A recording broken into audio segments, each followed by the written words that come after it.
Bonjour, bonsoir. La salutation dépend de vos positions précises, chères dames, chers messieurs, chères demoiselles. Bienvenue sur mes différentes plateformes d'information et de décortiquage. Ici, sur Facebook, j'ai deux plateformes. Il s'agit la première, J-Visionnaire. Je vous demande alors de vous abonner largement sur cette plateforme. Je vous demande aussi de vous abonner sur Infomonde. D'accord? Et pour couronner le tout, abonnez-vous là sur ma chaîne YouTube qui est Kanté J-Visionnaire le vrai pour me suivre et suivre mes émissions, mes informations et mes décortiquages. J'appelle d'ailleurs que ce sont mes chaînes de télévision. Mesdames et messieurs, installez-vous confortablement parce que vous savez aujourd'hui 6 juin 2024, c'est la commémoration du débarquement, ok, du débarquement en Normandie de 1940, 45, 44, 45. La Seconde Guerre mondiale, pour la libération non seulement de la France, mais aussi de l'Europe, des mains de l'Allemagne nazie de monsieur Adolf Hitler. Alors, il y a quelque chose qui se passe, quelque chose de très très important. Et je dirais que c'est une erreur monumentale de la part de la France. Il faut que je souligne cela. C'est une erreur monumentale de la part des autorités françaises. Vous savez, on ne peut pas parler du débarquement de Normandie. On ne peut pas parler de la libération de la France des mains de l'Allemagne nazie.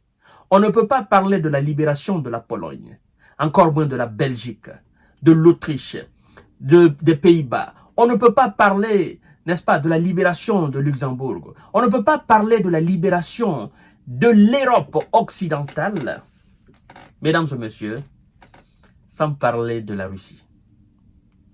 Non. La conscience humaine qui a vécu cette histoire, la conscience humaine qui a appris cette histoire, je veux dire, les générations qui n'ont pas vécu cette histoire, mais qui l'ont appris à travers les différentes écoles dans le monde entier, ces générations, leur conscience ne peut pas accepter qu'on célèbre, où que ce soit sur cette planète, une quelconque commémoration du débarquement en Normandie ou bien de la défaite de l'Allemagne nazie, sans parler de la Russie.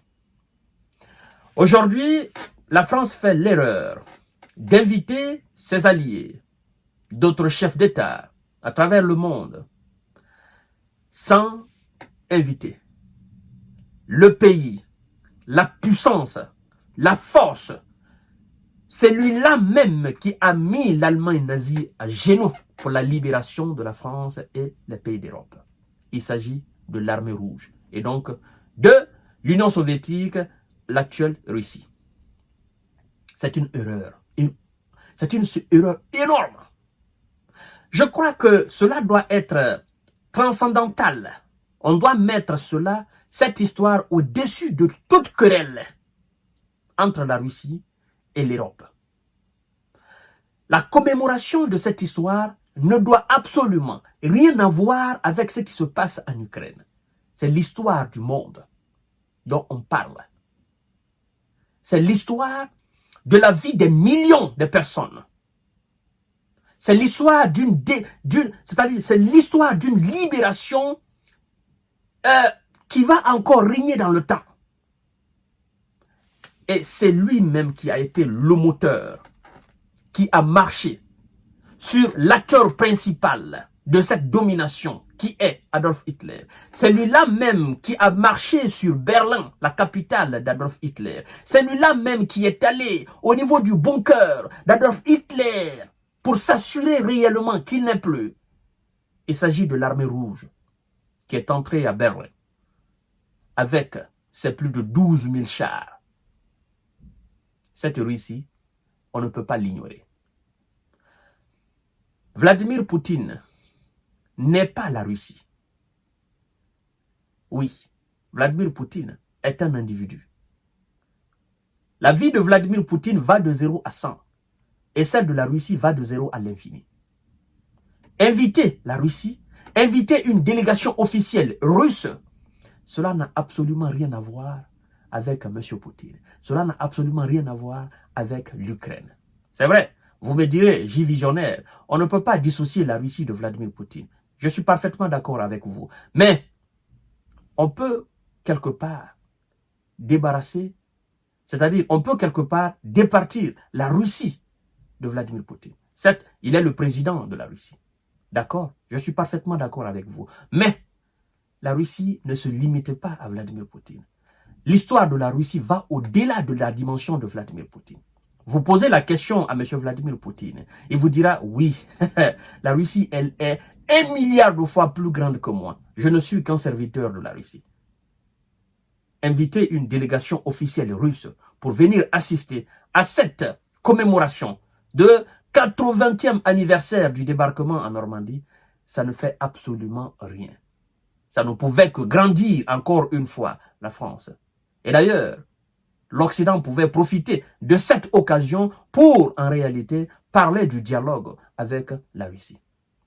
Je dis bien avec la Russie. Il faut que les gens comprennent cela. La Russie de Vladimir Poutine, aujourd'hui, est l'absent de cette fête de commémoration. Et elle est aussi très présente. C'est-à-dire que la Russie est absente, mais elle est plus présente que son absence.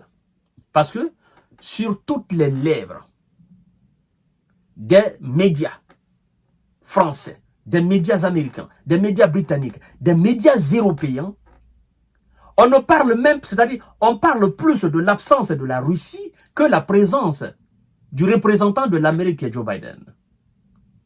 On parle plus de l'absence de Vladimir Poutine au niveau de tous les médias que la commémoration elle-même. Ça veut dire que la Russie, elle est plus présente que les chefs d'État qui ont été invités à cette commémoration. C'est pas incroyable cela. Au niveau de tout, tapez aujourd'hui commémoration. Commémoration, n'est-ce pas, du débarquement en Normandie. Vous allez voir au niveau de tous les journaux classiques, que ça soit maintenant au niveau des... Vous allez voir, on ne parle que de l'absence de Vladimir Poutine. C'est plus réel que la présence de M. Joe Biden. Ça veut dire quoi?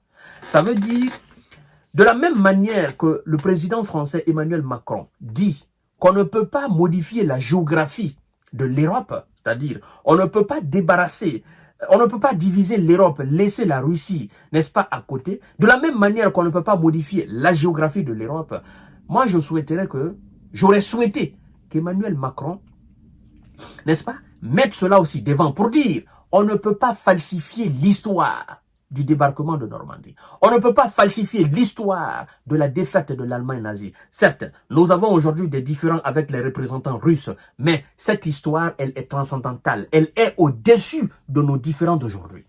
Parce qu'il s'agit quand même de la mémoire de nos ancêtres, de nos parents.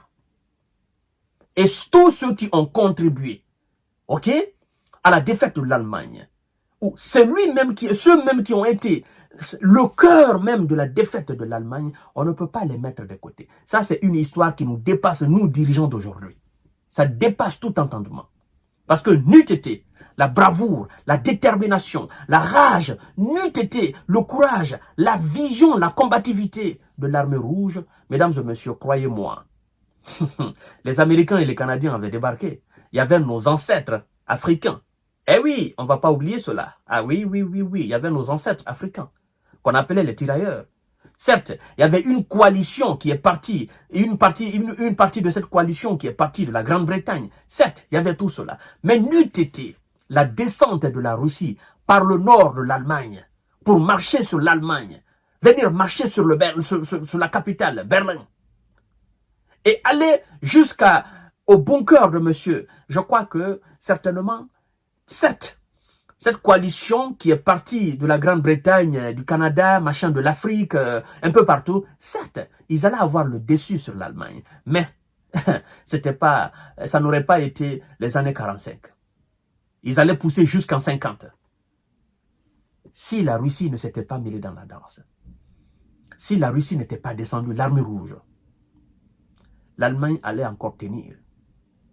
Oui, ça, c'est la vérité. Il ne faut pas qu'on oublie cela. Et je crois d'ailleurs que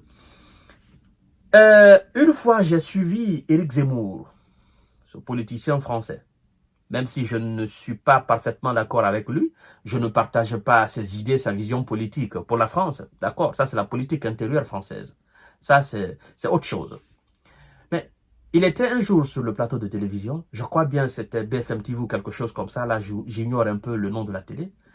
Il a dit, écoutez, on a falsifié l'histoire. L'histoire de la victoire sur l'Allemagne. Il a dit, ce n'est pas les Américains qui ont mis l'Allemagne à genoux. Contrairement à ce qu'on fait croire à travers les films de Hollywood, ce n'est pas les Britanniques, encore moins les Polonais. Non. Il dit, c'est lui en réalité qui a mis l'Allemagne à genoux. C'est la Russie, c'est l'armée rouge. Mais les autres journalistes et les autres invités autour de M. Éric Zemmour ce jour-là, ils avaient les yeux hagards. Et la dame d'ailleurs, journaliste qui était, elle était gênée. Elle a même rétorqué en disant, donc on nous a menti à l'école. Éric Zemmour a dit, oui, on vous a menti. On vous a menti. C'est la Russie qui a mis à genoux l'Allemagne. Ce n'est pas les États-Unis. Contrairement à ce que les films de Hollywood racontent, ce n'est pas les États-Unis, c'est la Russie. Et donc, organiser une commémoration, n'est-ce pas, de cette histoire, sans la présence de la Russie, c'est une erreur monumentale. Mais puisque la Russie aussi, cela ne la gêne pas, ce n'est pas certainement son problème. Elle a déjà vécu même cela, elle appelle cela la Grande Guerre. Elle est très fière de cette histoire. Elle est très fière du fait que c'est elle qui a mis l'Allemagne à genoux. C'est elle qui est rentrée en première position à Berlin. Et donc, c'est elle qui a muselé même M. Adolf Hitler. C'est elle qui a fini avec M. Adolf Hitler et ses hommes. Vous comprenez? Elle est fière de cela. Et elle sait que ce n'est pas les Américains. Les Américains auraient voulu être les premiers à Berlin. Mais ce n'est pas eux, ce sont les Russes. C'est l'armée rouge. Et d'ailleurs, pour la petite histoire, vous devez savoir qu'il y a un parlementaire, un député allemand, un jour qui a dit que à chaque fois que nos ancêtres ont essayé d'envoyer des armes combattre la Russie, ça s'est soldé par une défaite. Il dit, rappelez-vous, pour venir à cette Bundestag, c'est-à-dire le Parlement allemand, nous sommes obligés de passer devant 2 chars de l'armée rouge, là, en Allemagne. Et c'est vrai, les 2 chars sont là. Symbole du triomphe de la Russie sur l'Allemagne nazie. Et donc, je crois que les Européens et les Occidentaux ont manqué encore un rendez-vous immanquable. C'était l'occasion d'inviter Vladimir Poutine. C'était l'occasion de serrer la main de Vladimir Poutine et de lui parler face à face. C'était l'occasion de parler de paix. L'occasion de parler de diplomatie. Oui, l'occasion de réunir Vladimir Poutine avec M. Zelensky afin que le monde puisse parler de paix en Ukraine. Au lieu de cela, ils vont organiser quelque chose en Suisse à l'absence encore de la Russie. C'est pourquoi je dis, ces gens, ce sont des plaisantins. À tout à l'heure, mesdames et messieurs, pour une série d'informations et de décortiquage. Et continuez à vous abonner sur mes différentes pages. Merci beaucoup.